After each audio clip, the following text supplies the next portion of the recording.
राजस्थान स्थापना दिनाच्या निमित्तानं राजस्थान विकास मंचच्या वतीनं ठाणे शहरात आयोजित केलेल्या विशेष कार्यक्रमाला उपस्थित राहून राजस्थानी बांधवांना शुभेच्छा देत मुख्यमंत्री एकनाथ शिंदेंनी संवाद साधला।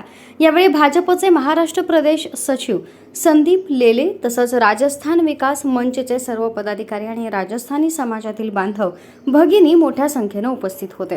राजस्थान आणि महाराष्ट्र यांचे एकमेकांशी पिढ्यानपिढ्या अनोखे ऋणानुबंध आहेत। या दोन राज्यांचे बंध शौर्य आणि वीरता या धाग्यानं बांधले गेलेत। राजस्थान ही वीर महाराणा प्रताप यांची भूमी आहे, तर महाराष्ट्र ही हिंदवी स्वराज्याचे संस्थापक छत्रपती शिवाजी महाराजांची भूमी आहे।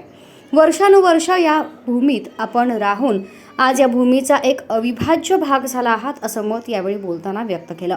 राजस्थान विधानसभा निवडणुकीत शिवसेनेनंही आपले उमेदवार उभे केले होते। येथील स्थानिक लोकांनी त्यांना चांगली मतं दिली। मी मात्र स्वतः राजस्थानात जाऊन एनडीएच्या उमेदवारांचा प्रचार केला। तसंच राजस्थानमध्ये निवडून आलेल्या काही आमदारांनी नुकताच शिवसेनेमध्ये जाहीर प्रवेश केला। त्यामुळे महाराष्ट्राप्रमाणेच राजस्थानमध्येही सुशासन देण्याची संधी तेथील जनता आम्हाला देत आहे। याबद्दल एकनाथ शिंदे यांनी समाधान व्यक्त केलं। आता लोकसभा निवडणूक जवळ आली आहे। पंतप्रधान नरेंद्र मोदीजी यांच्या नेतृत्वाखाली देश वेगानं प्रगती करतोय।